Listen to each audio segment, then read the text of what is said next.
Allô, bonjour, c'est Elawan encore et je continue mes études en psychologie sociale. Aujourd'hui, j'étudie le chapitre de l'histoire. Ce n'est pas une histoire complète et ce n'est pas non plus une histoire de la psychologie sociale spécifiquement. C'est plutôt une histoire de la psychologie entière. Un moment, s'il vous plaît, il faut que je ferme ma porte. Juste une seconde.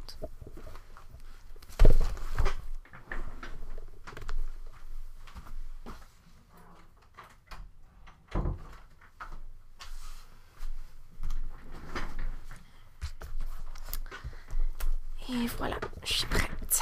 Alors encore, ce sont les croyances de mon prof. Ce n'est pas nécessairement les miennes. Et encore des bouts de silence, des bouts de parlage et des bouts de confusion. Alors on commence avec l'intro. Au commencement, il y avait des forces surtout excentriques. Alors, mon prof émet l'hypothèse que le monde au commencement était héliocentrique. Il voulait prédire leur comportement et les comportements d'autrui. Et alors, ils ont dit, ok, qu'est-ce qui nous contrôle? Il doit y avoir quelque chose qui contrôle ceci. Et ils ont vu que le temps c'est contrôlé par le soleil. Alors, ils ont commencé à prier et donner des offrandes pour influencer le soleil à faire les changements, parce que c'est le soleil qui contrôle jour et nuit. Ça contrôle comment bien les plantes grandissent ou croissent et tout ça. Alors oui, ça a commencé héliocentrique. Après, ils ont commencé à créer des dieux. Ils ont vu que, voilà, la lune, ça contrôle des choses aussi. La lune a du pouvoir avec l'océan. Et les femmes, les cycles menstruels, les choses comme ça sont attirées à la lune. Alors, ils ont créé plusieurs dieux pour plusieurs phénomènes naturels essentiellement. Et là, avec les anciens Grecs, ils ont créé des dieux pour des choses plus humaines, comme dieu d'amour, dieu de guerre, des choses comme ça. Alors, ce n'était plus totalement naturel. Et là, ils ont progressé à les hommes-dieux et des histoires comme l'histoire de Psyché, où mon prof prend son taxonomie grecque. L'histoire de Psyché, Cupidon est tombé amoureux de Psyché et elle était une belle femme. Et elle est aussi tombée amoureuse de Cupidon. Mais pour lui marier, il faut qu'elle soit une déesse. Et pour devenir une déesse, la mère de Cupidon, Aphrodite, lui a donné des tests. Et ces tests ont forcé Psyché à éprouver son côté affectif, son côté cognitif et comportemental. Elle a dû se comporter, penser et sentir comme une déesse avant de devenir une déesse. Alors c'est ça, et c'est d'où vient la taxonomie grecque de mon prof. À le 19e siècle, ils ont commencé à trouver les formules parcimonieuses. La formule la plus simple et le plus bon, c'est le meilleur parce que il peut expliquer tout. S'il est trop spécifique et trop compliqué, il peut rien expliquer ou il peut seulement expliquer certains phénomènes, alors qu'une théorie simple et parcimonieuse peut expliquer plusieurs choses parce que ce n'est pas si spécifique. Et dans le 20e siècle, je pense qu'ils ont découvert l'empirisme et le fait qu'il faut avoir d'évidence empirique avant qu'ils peuvent dire qu'une théorie est prouvée. Attends, non, ça c'est plutôt Aristote. Excuse. Au 20e siècle, j'ai les noms Wundt, Triplett, McDougall et Ross. Wundt, c'était le fondateur du premier laboratoire en psychologie en Vienne. Je pense que c'est Vienne. Je sais qu'il est autrichien. Et il a fait son premier laboratoire. C'était lui qui est le fondateur du structuralisme. Il est aussi considéré le père de la psychologie. Le structuralisme, c'est l'étude des éléments de base de l'expérience consciente. Alors, comme il utilisait l'introspection pour étudier les bases, alors tout qui provient des sens, des choses comme ça. Triplett a découvert l'influence sociale de quoi je parlais à la dernière vidéo. Quand t'es bon en quelque chose et il y a du monde qui te regarde, tu fais meilleur, t'es mieux, alors que si t'es affreux avec quelque chose et du monde te regarde, t'es plus pire. McDougall et Ross. Ross était un sociologue, alors que McDougall est un psychologue ou psychiatre, je ne me souviens plus. Mais en tout cas, ils ont créé le concept de la psychologie sociale. Ils regardaient pour des patrons dans les comportements des gens. Et parce que Ross était un sociologue, l'idée de la société et l'environnement ayant une influence a vraiment commencé avec eux, je veux dire. Là, il y a 5 courants de la psychologie sociale ou 5 courants populaires. Il y a l'hédonisme, l'égoïsme. C'est quoi la troisième? Hédonisme, égoïsme, imitation, suggestion, et il y a un autre que j'oublie. C'est quoi l'autre? Je ne me souviens pas. Hédonisme, égoïsme, blank. Hédonisme, égoïsme. Sympathie. J'ai oublié sympathie. Hédonisme, égoïsme, sympathie. Ça commence avec un I. Maintenant, j'oublie. C'est ridicule. Hédonisme, égoïsme, sympathie, imitation et suggestion. Ce sont les 5. L'hédonisme et l'égoïsme sont considérés irrationnels ou des théories irrationnelles, qui veut dire qu'ils n'ont pas été rationalisés. Ce n'est pas quelque chose de quoi on pense. C'est plutôt viscéral. Pour être une théorie irrationnelle, il y a 2/3 critères. La première, c'est qu'il y a ce n'est pas rationnel, je pense. C'est le premier critère. Laisse-moi voir. Je sais que c'est quelque part ici.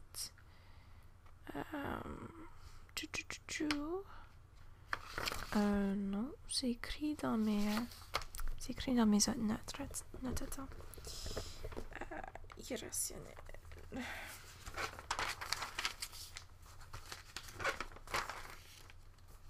Voilà. Je me souviens maintenant. La première, ce n'est pas que ce ne soit pas pensé. Ça, c'est juste la définition de l'irrationalité. Mais ce n'est pas négatif. Et ce n'est pas scientifique non plus. Alors, ce n'est pas négatif.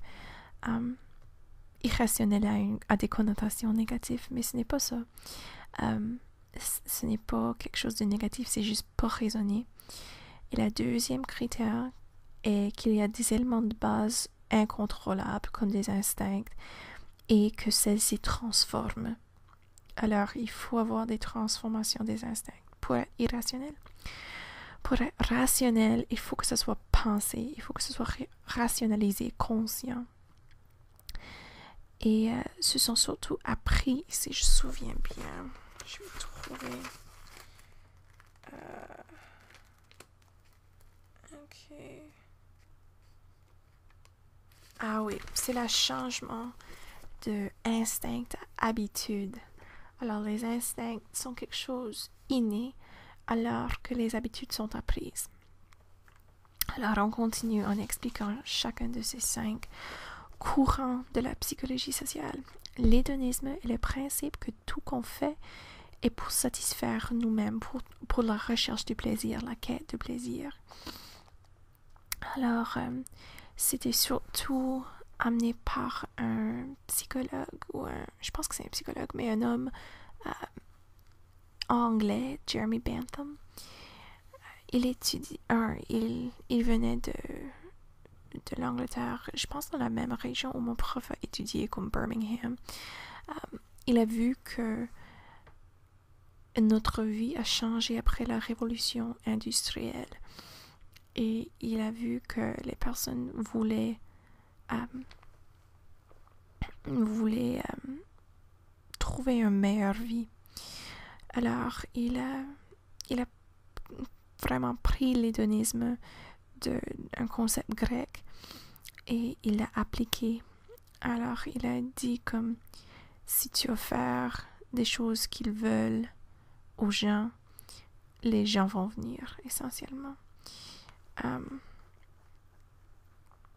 Oui, il y a une note ici qui dit qu'il faut qu'on soit conscient du perspective judéo-chrétienne, mais je ne sais pas exactement pourquoi. Jeremy Bentham, oui, philosophe britannique, c'est ça, expliquerait des antécédents de la révolution industrielle.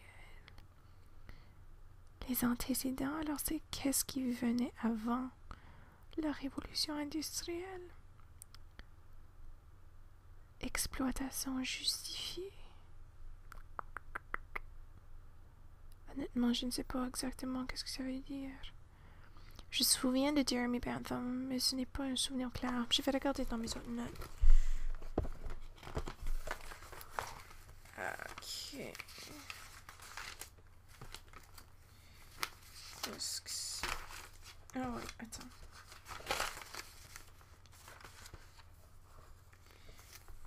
Ok.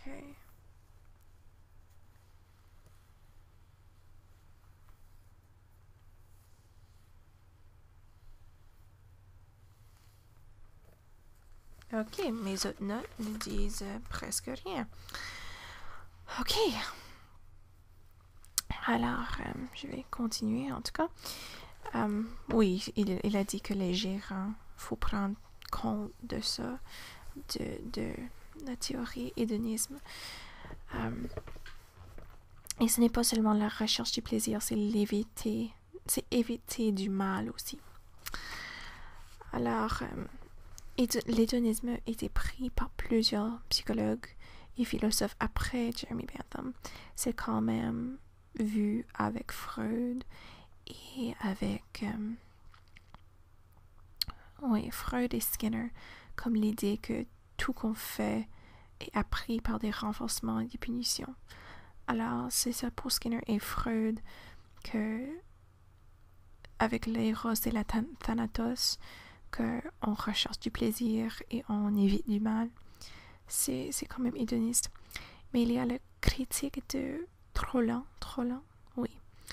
Que le fait que l'hédonisme n'explique pas ça n'explique que le présent, je pense. Ça n'explique pas nos actions de passé ni nos actions de futur. Comme... Ok, je vais voir les exemples qu'il a mis. Il y avait quelque chose avec Thorndike même. Je vais regarder dans mes autres notes. J'ai deux sets de notes. J'ai mes notes écrites à la main, mes notes tapées à l'ordinateur. Et les notes tapées viennent du prof, alors que mes notes sont de ce qu'il dit en classe. Alors... Ok...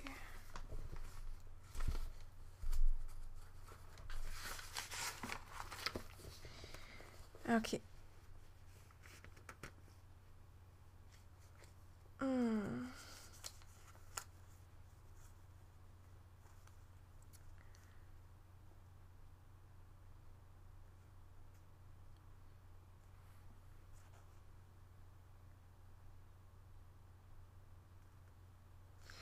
Ça dit étampe.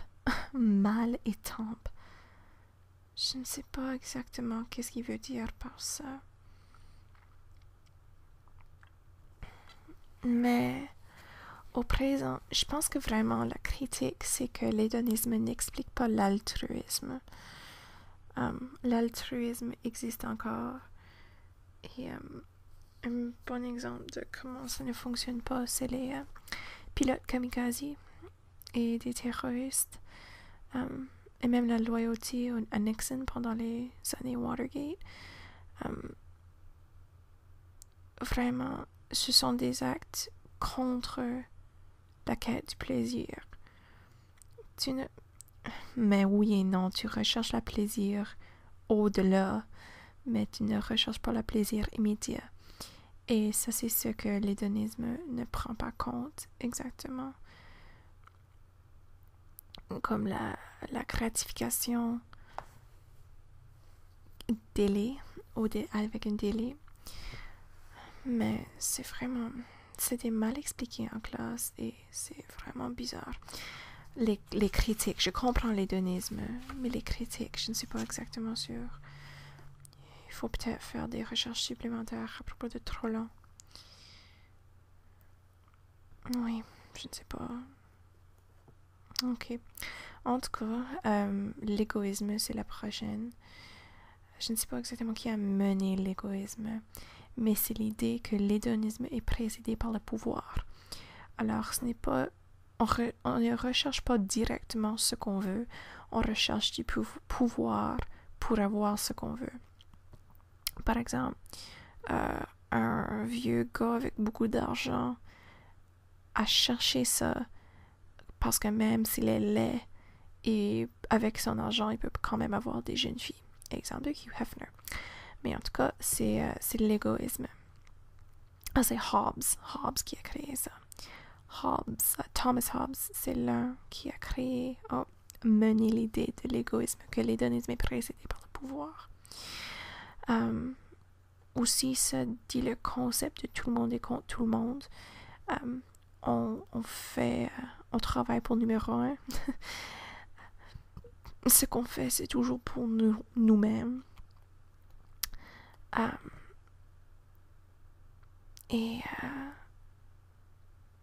Alfred Adler, c'est un psychologue vraiment intéressant, vraiment connu. Il avait un problème avec son pied. C'était déformé ou mal formé. Et c'était quelque chose, il y avait beaucoup d'honte à propos de ça. Et il a créé le complexe d'infériorité. Le fait que tout le monde a quelque chose qui le rend inférieur aux autres. Et ils essaient de compenser pour ça, de cacher ça. Et il donne l'exemple de Fidel Castro. Il était un bâtard. Il n'avait pas de père dans sa vie. Alors, il avait beaucoup d'énergie pour compenser pour ce manque-là. Alors, c'était un pour. Mais un contre, c'est le concept de socialisation. Comme à l'université, on socialise pour nous rendre plus humaines. Alors, l'égoïsme explique vraiment seulement les psychopathes ou les sociopathes.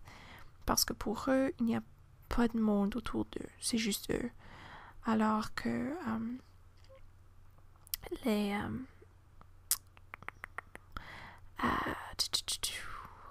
les gens normaux, on a du monde qui nous entoure. On interagit l'un avec les autres et ça crée une atmosphère sociale. Alors on apprend des autres et on rencontre des autres. Ok.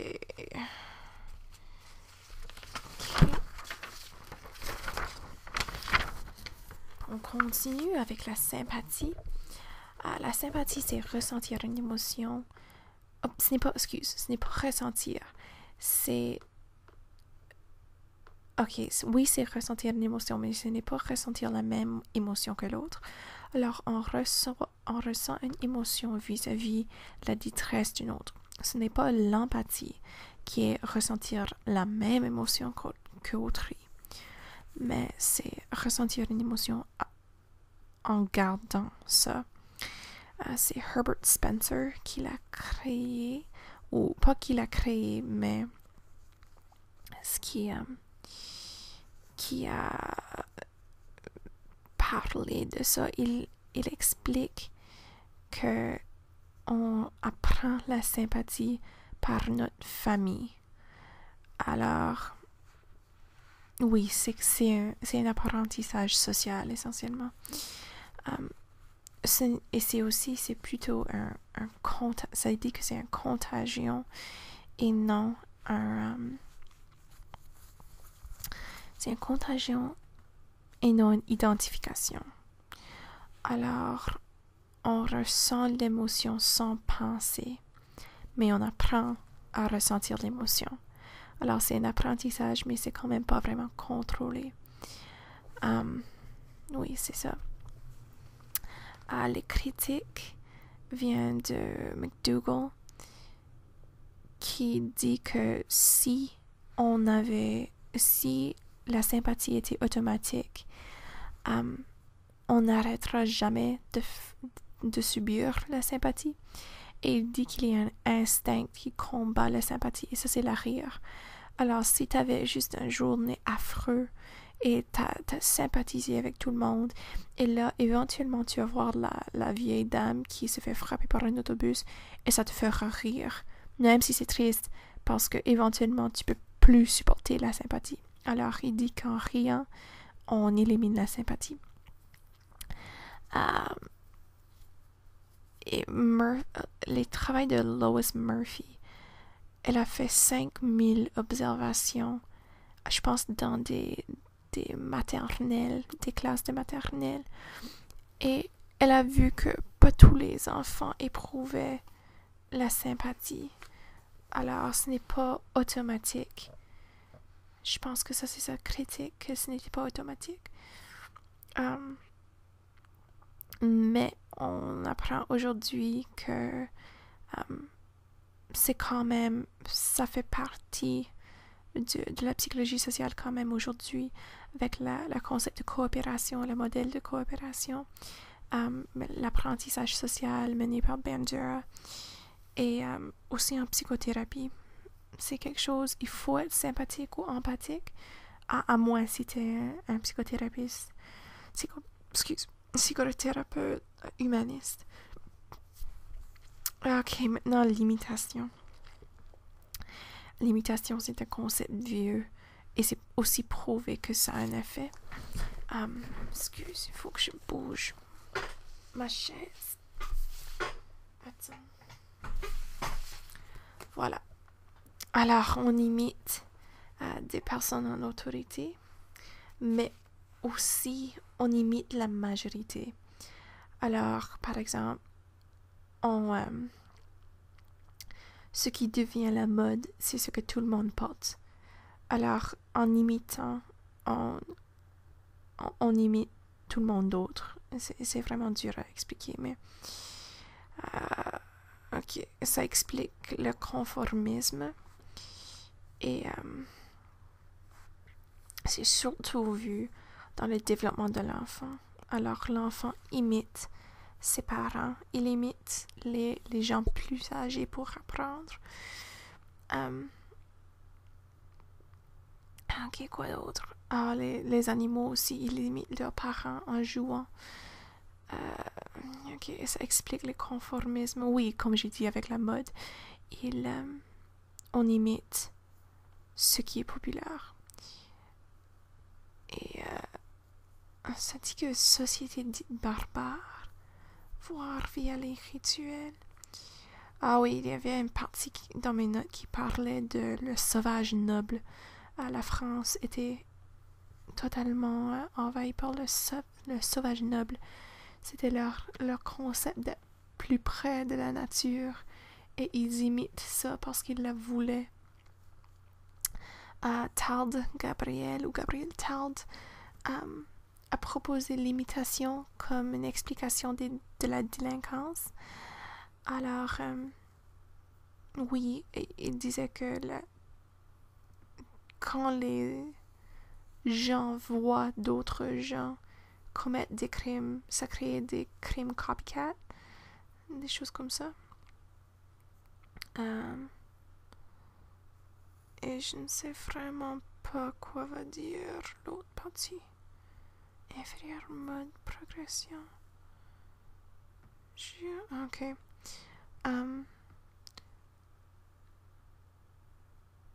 Des pour cette théorie, c'est la notion idéomoteur, que l'idée vient avant le comportement. Alors, le fait qu'on pense à propos des modes et on considère les autres avant qu'on réagit, ça va avec ça. Alors, on imite le pattern ou le patron. Mais le contre, c'est que si tout le monde imitait tout le monde, essentiellement la société va se stabiliser, rien va progresser. Alors il faut avoir le concept d'un homme fort, par exemple Napoléon, qui se débarrasse des normes sociaux pour créer un progrès, pour créer de nouvelles normes pour imiter. Alors ce n'est pas l'imitation seule qui crée la société, c'est plutôt des normes qui se réinventent avec chaque homme fort qui vient dans la société. Ok. Et la suggestion. La suggestion, c'est d'accepter une idée sans avoir du preuve ou de l'expérience, à moins qu'il n'y a pas d'argument plus logique. Essentiellement. Alors, accepter avec conviction une proposition et ceci dans l'absence d'argument logique. Oui. Alors, c'est essentiellement ça. Alors, c'est l'idée derrière l'hypnose. Alors, si on est hypnotisé, ce n'est pas exactement ce n'est pas connu exactement qu'est-ce que c'est, mais c'est essentiellement un temps et un état où tu es vraiment vulnérable à la suggestion. Alors, tu es si relaxé, si focusé, tu n'as pas vraiment, tu ne penses pas aux suggestions, tu les adoptes immédiatement. C'était originalement découvert par le Suisse ou Suédois, je ne sais pas lequel, Antoine Mesmer. Peut-être qu'il était autrichien, je ne sais pas. En tout cas, il a vraiment découvert l'hypnose et il l'a utilisé pour guérir des gens, mais éventuellement il est devenu un peu fou, un peu excentrique. Il s'est habillé en magicien et parlait comme il était, comme un genre de Harry Potter. Et les autres médecins ont trouvé ça un peu contre le Hippocratic Oath. Alors, ils l'ont exilé en Europe de l'Est, où il a continué à pratiquer son hypnose et ce qu'il a vraiment appelé la magie. Mais les critiques de la suggestion viennent encore de McDougall. Il dit que c'est l'idée de la soumission. Ce n'est pas vraiment la suggestion, mais on parlait de Milgram plus tôt. Et Milgram avait trouvé que face à une autorité, on se soumet, on est soumis. Alors, McDougall dit que ça c'est un instinct. McDougall parlait beaucoup des instincts, c'est son domaine. Mais il disait que il y avait un instinct de soumission quand on est face à une autorité, au prestige. Et c'est pour ça qu'on accepte les suggestions des personnes qu'on dit experts. Alors que si c'est la suggestion de quelqu'un qu'on ne connaît pas du tout, c'est juste un random Joe, c'est moins probable que tu prendras son avis ou tu prendras son conseil. Alors, il dit qu'il y a une dimension d'autorité et de prestige avec la suggestion. Quoi d'autre? Mais pro, c'est encore l'idée idéomoteur, que l'idée vient avant l'action. Alors, si quelqu'un te suggeste de faire quelque chose, l'idée entre dans ta tête avant que tu fais le comportement. Alors, quand même, ça fonctionne avec ça. Braid, c'est une autre, et il parlait de la fixation sensorielle. Alors, il dit que c'est une forme d'hypnose. Alors, si tu fixes quelque chose comme regarde la montre, tu deviens vraiment, tu veux t'endormir, des choses comme ça. J'ai oublié le mot pour sleepy, mais en tout cas, si tu fixes quelque chose sensoriellement, ça devient une fixation et tu peux pas réagir aux suggestions. Ça devient quelque chose que tu acceptes parce que tu es fixé. Alors ça, c'est Braid qui a découvert ça. Il y a du controverse avec l'hypnose. Il y a l'école de Nassi et l'école de Liebo. L'école de Nassi, je pense, c'est celui qui pense que seulement les psychosomatiques, ou pas vraiment psychosomatiques, mais des hystérisés, des personnes essentiellement folles, peut être hypnotisées d'après eux. Alors que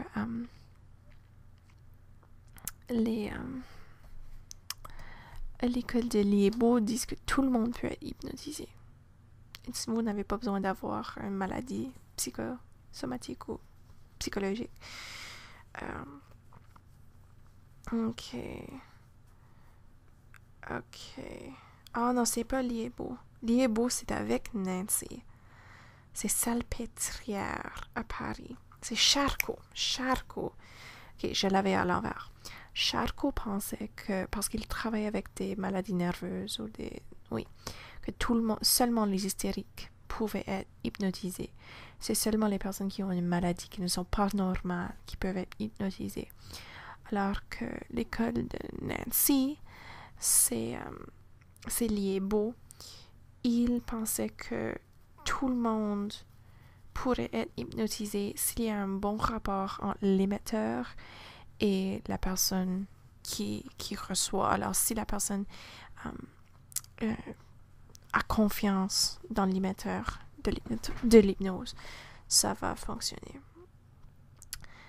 Ok, quand même, c'est utilisé aujourd'hui. Il y a quand même en France, surtout, des formations en hypnose et en psychanalyse et des choses comme ça. Et aujourd'hui, ça va avec la persuasion, le leadership, c'est tous des suggestions. Alors,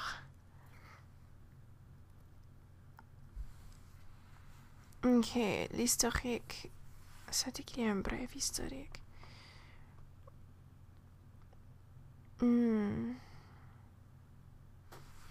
Ok, on n'a pas vraiment parlé de tout ceci, mais il n'y a pas un seul fondateur de psychologie, ça c'est déterminé. Il y a plusieurs différentes perspectives, surtout en psychologie sociale. Alors, si je vais, il y a Wilhelm Wundt, ce qui est des Folks Psychology, psychologie Folks, et c'est comme la psychologie du peuple, et c'est lui qui a inventé le structuralisme, comme j'ai dit. Norman Triplett, c'est encore l'influence sociale, la facilitation sociale. William McDougall, il parlait beaucoup d'instinct, et c'est lui qui a travaillé avec Ross, E.A. Ross, pour déterminer ou de commencer un peu l'étude de la psychologie sociale. Floyd Allport, alors l'autre Allport, c'est l'idée affective ou le concept affectif. On n'a jamais parlé de Muzaffar Sherif, mais c'est lui qui a parlé de la conformité avec... Mais c'est surtout Solomon Asch qui a fait ça. Mais Muzaffar Sherif, c'est un autre. Et Kurt Lewin, c'est locus de contrôle, je pense. Non, ça c'est Rotter. Julian Rotter, c'est locus de contrôle. Lewin, c'est l'idée de leadership, je pense. Oui, c'est le système politique. Il parlait beaucoup de ça. Léon Festinger, c'est avec le comportement et attitude et dissonance cognitive. Et je vais parler de ça après. Je ne sais pas si je vais avoir le temps, mais ça se peut. Alors oui, on se verra peut-être sur Léon Festinger à la prochaine vidéo. Alors oui, j'ai vu tout ça.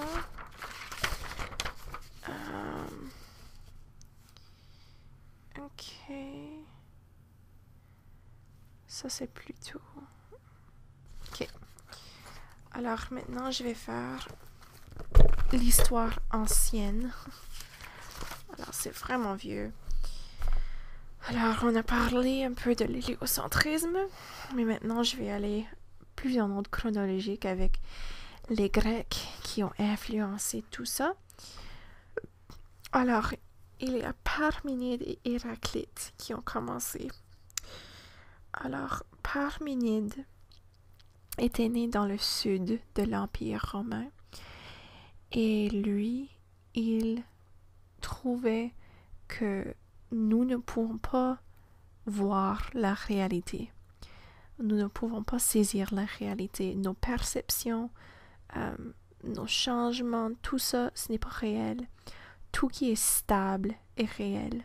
Alors, si quelque chose change, ça ne fait pas partie de la réalité. Mais si quelque chose est stable, c'est ça la réalité. Et aussi, je pense qu'il a premièrement travaillé avec les 4 éléments, feu, eau, terre et air. Alors, oui, c'est lui qui a commencé cette idée-là. Oui, alors il est né en Italie, en sud d'Italie. Et là, il y a Héraclite qui est né en Turquie, à l'autre côté de l'Empire. Et lui avait l'idée opposée. Il pensait que tout qui est réel est en flux, la réalité comprise. Alors, tout qui restait stable, ce n'est pas la réalité. Tout qui changeait, c'est ça la réalité. Alors, tout est en flux. Rien n'est prévisible vraiment. Et il parlait du feu comme élément de base. Parce que le feu, c'est comme la vie. Un peu. Je pense que c'est ça qu'il est. Oui. Oui, parce que le feu brûle la terre. Il fait évaporer l'eau. Et le vent souffle là-dessus et ça grandit. Alors oui. Oui. Et il a aussi commencé l'idée que toute action a une réaction opposée ou égale. Et que Newton a pris après lui. Alors, Parménide et Héraclite étaient les deux commencements, les deux idées, et ça dure encore le flux versus la stabilité. C'est encore quelque chose qu'on débat. Socrate est venu après ça, et c'est lui qui dit que tout qu'on discute est la réalité. Il a fondé l'idée de l'université. Ses disciples, si tu veux, parlaient avec lui. C'est comment ils ont appris, c'est comment ils ont déterminé la réalité avec le raisonnement hypothético-déductif, des choses comme ça. Alors, ils émettent des hypothèses, ils les discutent. Et Socrate était fameux pour son approche socratique, c'est-à-dire de répondre des questions avec plus de questions.